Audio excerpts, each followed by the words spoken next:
मुंबई और मुंबई इलाके की 114 संस्थाओं की ओर से तय कार्यक्रम के अनुसार शुक्रवार दिनांक 29 जनवरी 1932 को शाम 7 बजे दामोदर हॉल मुंबई में डॉक्टर P.G.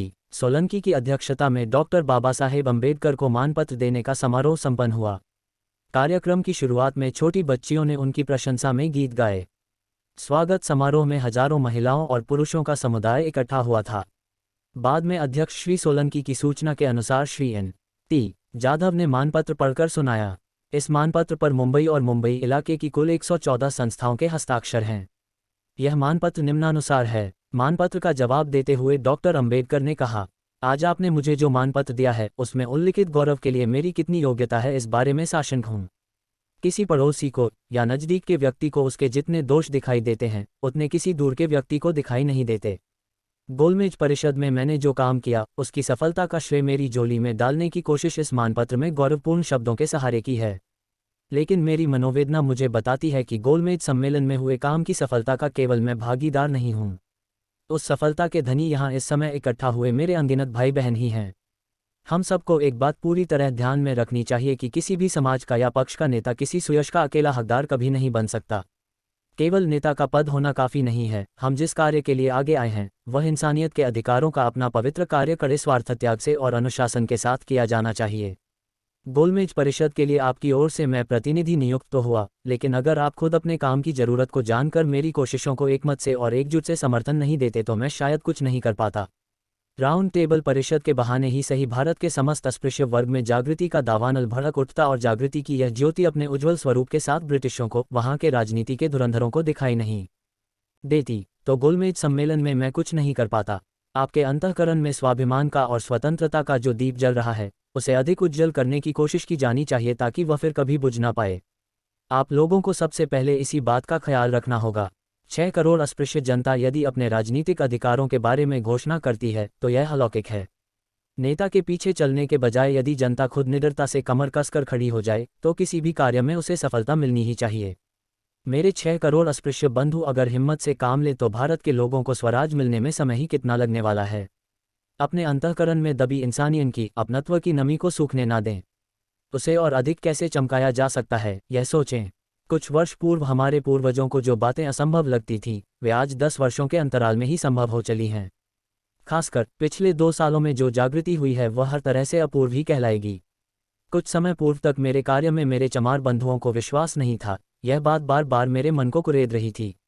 लेकिन आज मैं जिस जहाज से भारत आया तब मेरे स्वागत के लिए आया आप अन्य जातियों के नेताओं के साथ साथ अचानक मी P. बालू, श्री राजभोज, काजरोलकर, पवार आदि चमार समाज के लोगों को देखकर मेरा मन खुशी से भर आया। अपने महार समाज के लोगों को देखकर मुझे जितनी खुशी हुई उससे अधिक इन लोगों के प्रेमपूर्वक मिलने से हुई। मैं इंसान हूँ, इंसान से गलतियाँ होना स्वाभाविक हैं। इन बातों को अपनाकर कार्य करते हुए हो सकता है मेरी ओर से आपके प्रति कुछ पक्षपातपूर्ण व्यवहार हुआ हो और उसका कारण बस इतना ही है कि अपना अस्पृश्य समाज इतना पददलित है कि उनके बारे में जो काम करना है उसकी व्यापकता बहुत अधिक है। ऐसे में मैं अकेला सबको कैसे संतुष्ट कर सकता हूँ। अपना समाज कार्य असल में देखा जाए तो जैसे आकाश की ही परिक्रमा करने जैसा है।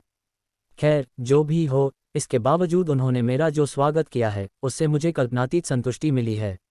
हमारे सार्वजनिक कार्य में उनके राजनीतिक अधिकारों के बारे में मैं उन्हें पूरा यकीन दिलाना चाहता हूँ। महार जाति में यदि मेरा जन्म हुआ भी है तो भी समग्रता से महारों के लिए ही मैं कभी काम नहीं कर सकता।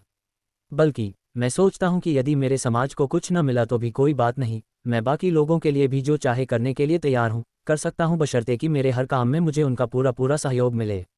इस कार्य में अपने समाज की विभिन्न जातियों में एकता होने से आगे के काम एक दूसरे की सहमति से मिलजुल कर हल करना असंभव नहीं है, ऐसा मुझे लगता है। गांधी की बातों से जिनकी संतुष्टि नहीं होती उनका मेरी बातों से भला क्या समाधान होगा। इसके बावजूद कोशिश तो करनी ही पड़ेगी। महारों से लेकर भंगी समाज तक सबके साथ अपनी एकता होनी जरूरी है। इस पूरे समाज की उन्नति के लिए कोशिश करना ही मेरा ऊंचा ध्येय है और इस बारे में सभी लोगों को अपने हृदय में एक दूसरे के प्रति विश्वास रखना चाहिए। मेरी गैरहाजिरी में यहाँ के अखबारों में मेरे बारे में अनर्गल हल्ला मचाया गया था। मुझे राष्ट्रद्रोही करार देने की यहाँ के कट्टर राष्ट्रप्रेमी पत्रकारों ने यथासंभव कोशिश की थी।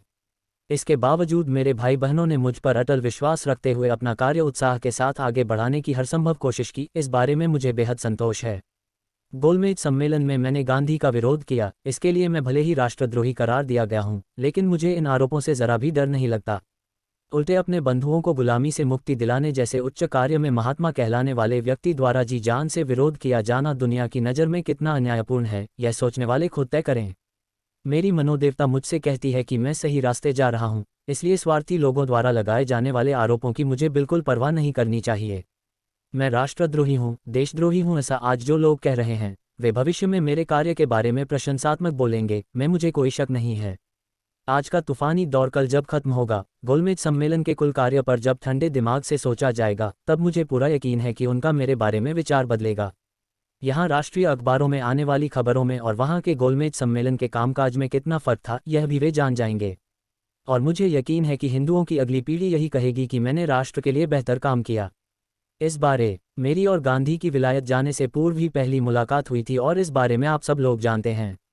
गोलमेज परिषद के कार्यक्रम में महात्मा गांधी और मेरे बीच 4-4 5-5 घंटों की बातचीत हुई है, लेकिन उन्होंने आखिर में साफ साफ बताया था कि मुसलमान और सिख समाज के अलावा अन्य किसी समाज को वे स्वतंत्र चुनाव क्षेत्र नहीं दे सकते।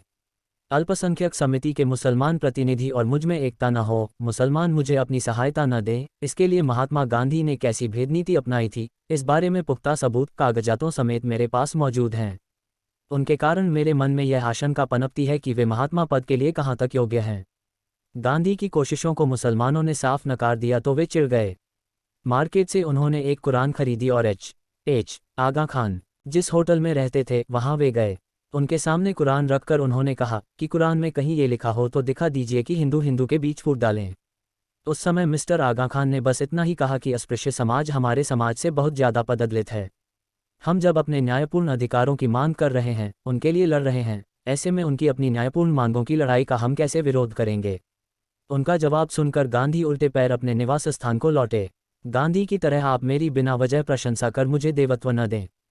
किसी को देवता बनाकर अन्य अंधों की तरह उसके पीछे चलते रहना, यह कम से कम मुझे तो अपनी कमजोरी की ही निशानी लगती है। आप अपना संगठन बनाएं और अनुशासन से, हिम्मत से अपनी सर्वांगीण उन्नति साध्य करें। डॉक्टर अंबेडकर के भाषण के बाद उन्होंने नासिक के मंदिर प्रवेश सत्याग्रह में सजा भुगत कर लौट आए सत्याग्रही वीरों का उनके गले में पुष्पहार पहनाकर सम्मान किया। साथ ही सतारा जिले के अस्पृश्य समाज के चित्रकला सीखने वाले श्री सावंत का जे आज स्कूल की चित्र प्रदर्शनी में बेहतर चित्र के लिए प्रशस्ति पत्र पाने और भावनगर के महाराजा द्वारा दिया जाने वाला 200 रुपयों का पुरस्कार पाने के लिए अभिनंदन किया। इस अवसर पर उसे नगर जिले की ओर से एक स्वर्ण पदक और पुष्पहार अर्पण किया गया। उसके बाद देर रात तक डॉक्टर अंबेडकर और अन्य प्रांतीय नेताओं से विचार विमर्श हुआ।